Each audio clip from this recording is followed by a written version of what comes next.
Evet, selam Fortnite severler ve edit severler. Nasılsınız? Keyifler nasıl? Bugün yine bir edit programıyla bir şeyler yapacağız. Yanlış cümle kullandım. Bugün işleyeceğimiz konu altyazı arkadaşlar. Şimdi programı aşağıdan indiriyorsunuz. 14 gün ücretsiz deneme sürümü veriyor bu arada program. Aşağıdan indiriyorsunuz, hemen buradan bakın altyazı bölümüne tıklıyorsunuz. Tüm zaman çizgisine tıklıyorsunuz veya herhangi bir yer seçebilirsiniz. Atıyorum mesela I ve O tuşlarına bastığınızda. Abi Premiere Pro'yu kullanın ya. Premiere Pro çok iyi. Biraz aylık ücreti var tabii ki ama sıfırdan eee, kullanamayabilirsiniz. Sıfırdan DaVinci öneriyorum. DaVinci ile ilgili de video çekeceğim zaten. DaVinci'yi de pek sevmesem ama onunla ilgili video çekeceğim. Çünkü belki aranızdan birisi sever. DaVinci'yi çünkü DaVinci render alırken bazen sapma yapabiliyor arkadaşlar. Mesela geçen çok güzel bir video izledim. Çok harika, müthiş 2 saatlik bir video, tamam mı? Render alacağım. Ulan 2 saatin sonuna geldi, tamam mı? Geldi. Tam 86-90 arası, tamam mı? %100, %90, %86 arası. Bir crash verdi. Ben 45 dakikadır bekliyorum o render. Bir işlemci o kadar yoruldu, ekran kartı yoruldu. Abi o crash verdikten sonra dedim ben senin program gibisinin. Yani o programı gerçekten tövbe ettim artık. O yüzden kullanmıyorum hocam. Şimdi neyse, buraya tıklıyorsunuz. Giriş çıkış noktalarını seç bölümüne tıkladığınızda arkadaşlar hemen buraya özel altyazı oluşturuyor. Burayla bir işiniz yok. Burada daha önce oluşturduğunuz altyazılar falan filan geliyor. Yukarıda da isterseniz ekstra bir altyazı SRT dosyanız varsa onu ekleyebilirsiniz. Yukarıda dil seçim bölümü var. Türkçe bölümünde seçeceksiniz tabii ki, Türkçe konuştuğumuz için. Tabii siz İspanyolsanız İspanyolca seçin abi. İspanyollar da beni iyi izlesin. Biraz su içelim. Evet, bu arada çalışıyor. Bak, ben su içiyorum. Evet, altyazımızı gördüm. Burada ön ayar bölümlerimiz var. Çok çok güzel ön ayar bölümlerimiz var. İstediğimizi seçemiyoruz ne yazık ki. Fontları bilgisayarımızda olması lazım. Fontları nereden bulacağız? Yapay zekâya sorarsınız abi fontları. Bu font ne? Şu font ne? Size adam önerir. MrBeast font varmış mesela. Bunu nasıl kullanabileceğiz? Kullanamayacağız ki. Bak, Comic Axis regular yazı tipi sistemimizde bulunamadı diyor. Yani o yazı tipini eklemeniz gerekiyor. Neyse, geç buraya. Buraya umarım anlamışsınızdır. Yukarıdan başlamam gerekiyordu. Ortadan başladım. Stili düzenle bölüm var. Buraya tıkladığınızda arkadaşlar istediğiniz herhangi bir yazı tipini seçebilirsiniz. Buradan istediğini seçebilirsiniz. Bilgisayarınızda olan tabii ki de. Ama benim en sevdiğim Burbank Big Condensed diye bir font var. Çok çok güzel. Paralı ama gerçekten müthiş. Parasını çok güzel hak ediyor. Animasyon bölümü var. Siz ücretsiz de deneyebilirsiniz bu arada fontu. Animasyon bölümünde düz bir altyazı koyabilirsiniz ama ben animasyonlu koyuyorum. Daha çok hoşuma gidiyor ama tabii ki sade de koyabilirsiniz. Vurgulama rengini kapatabilirsiniz. Sadece animasyon kalır. Daha büyük yazı tipi, böyle geçerken yazı tipini bastırır. O da çok çok güzel oluyor ama ben sevmiyorum. Yüzen metin, isterseniz metin böyle hareketlenebilir. İnsanların odağını dağıtmak istiyorsanız, videoda tutmak istiyorsunuz falan filan. Ben pek sevmiyorum bunu. Ama bende düz olacak abi. Animasyon düz olsun. Ama tabii renk vurgulaması da olabilir. Neden olmasın? Geçiş var. Geçiş şu şekilde. Bak şimdi. Geçiş anladınız bak. Alt yazı arası böyle geçiş yapıyor. Yakınlaştırıyor. Bak, artık yakınlaştırmıyor. Bulanıklaşarak yeri var. Yani bulanıklaşıp giriyor. Bence bunların açık kalması çok çok iyi. Metin biçimi, noktalama işaretlerini kaldırabiliyorsun. Büyük harf yapabiliyorsun.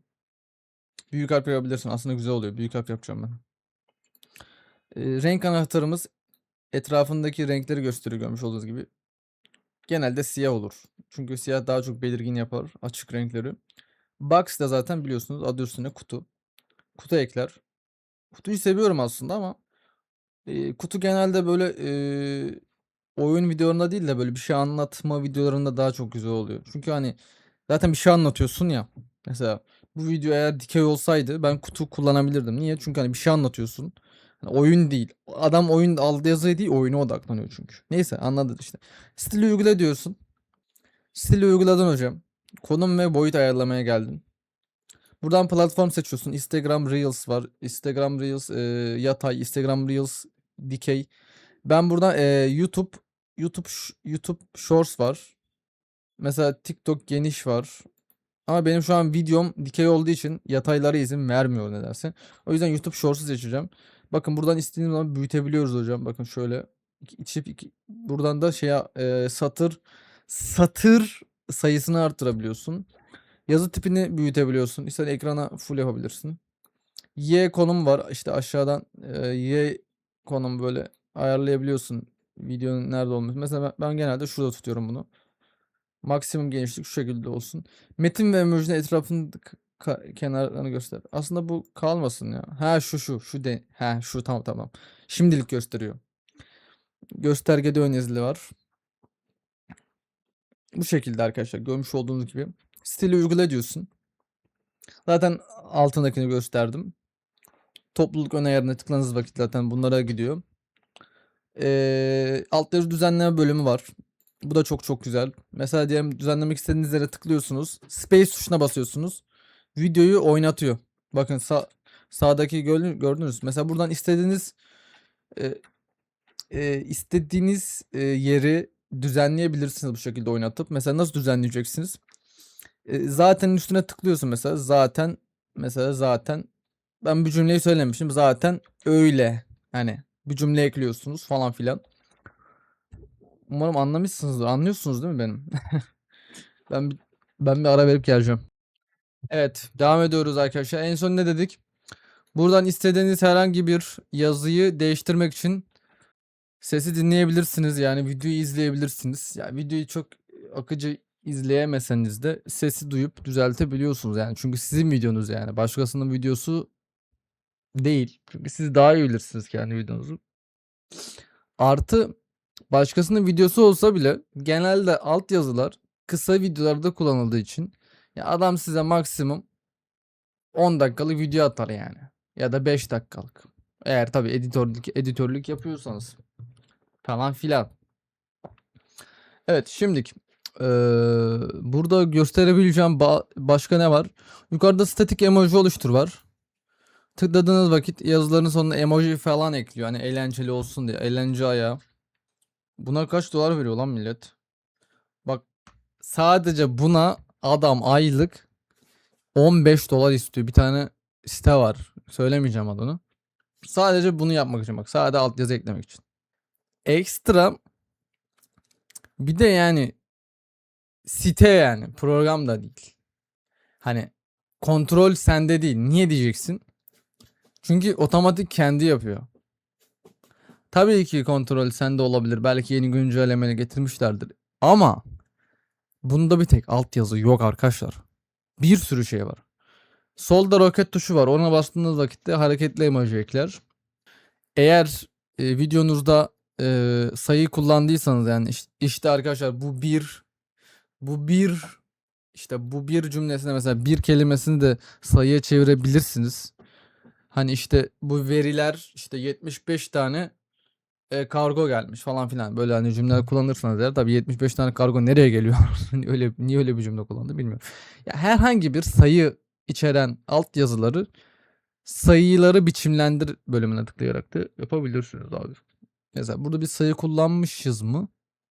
Evet arkada yatak çok dağınık. Yengeç burcu online. Tabii her yengeç burcu değil. Ben yengeç burcu değilim zaten de.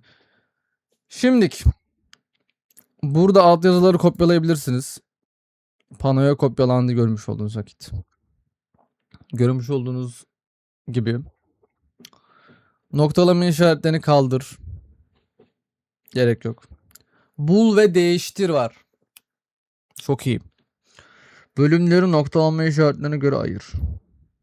Mesela bunları ayırabiliyorsun. Umarım anlamışsınızdır. Kaydet diyorsun bunu. Şu an ben göstermek için yapıyorum. Şu an ben bir edit yapmayacağım yani. Aşağı indiğiniz vakitte şöyle bir ayar var. Yakındaki altyazıları birleştir. Art arda gelen altyazıları birleştiriyorsunuz yani. Mesela atıyorum çok birbirine gelen altyazılar olabilir. Onu da birleştirebilirsiniz yani. Altyazı ekle diyorsun. Çok kısa bir süre içerisinde hemen ekleniyor. Yani program parasını sonuna kadar hak ediyor arkadaşlar. Ben de birkaç yıl diyemeyeceğim. Bir yıl kesin var. Yani bir yıldır kullanıyorum desem yalan olmaz. Çünkü çok uzun zamandır kullanıyorum yani programı. Gerçekten işimi çok kolaylaştırıyor. Yani reklamını da yapalım hocam. Adamlarla işbirliğimiz var. Sağ olsunlar. Şimdilik şöyle altı alalım hocam. Şu alt yazının güzelliğine bakar mısınız abi? Şöyle büyüteyim size. Şu emoji altta olmuş biraz. Şimdilik emoji altta oldu. Böyle bir sorunla karşılaştık. Ne olacak? Çok basit. Bölümleri doğrula diyorsun. En son yaptığın alt yazıyı, bak en son yaptığın alt yazı burada zaten bak 11.50. Buna kaleme tıklıyorsun. Ama ondan önce bunu buraya yükleyebilirsin. Şimdi böyle bir şeyle karşılaştın, ne yapacaksın? Stili düzenle diyeceksin abi. Yok, stil diye özlerim. Konum ve boyut. Böyle biraz oynadığın vakit zaten düzelecektir diye tahmin ediyorum. Yine emojileri ekle. Emojileri ekle hocam. Şimdi emojileri ekledi. Kaydet diyoruz. Bak alt yazı stili geldi. Heh. Şimdi de ya işte düzenleyebiliriz. Bak şimdi. Bu alt yazıyı şunu. Heh. İşte bu. Harikasın. Bak emojiyi şuraya çıkardım, bak gördünüz mü? Bak çok güzel. Stil uygula diyorsun. Çat. Yaptı. Önce emoji, sonra stil düzenle diyeceksin. Yani konum ve boyutu sonra düzenle diyeceksin. Şimdi işte düzeldi. Çak çak çak çak adamsın. Bu videoda alt yazıları nasıl yaptığımı gösterdim. Umarım anlamışsınızdır abi. Destek ve bilgi almak istiyorsanız alamazsınız. Yorumlara yazın abi. Özelden destek vermiyoruz. Öyle bir şeyimiz yok. Canlı destek hizmetimiz yok abi. Da. Yine gelmedi bu. Bir daha bir deneyelim bakalım. Hayır hayır hayır.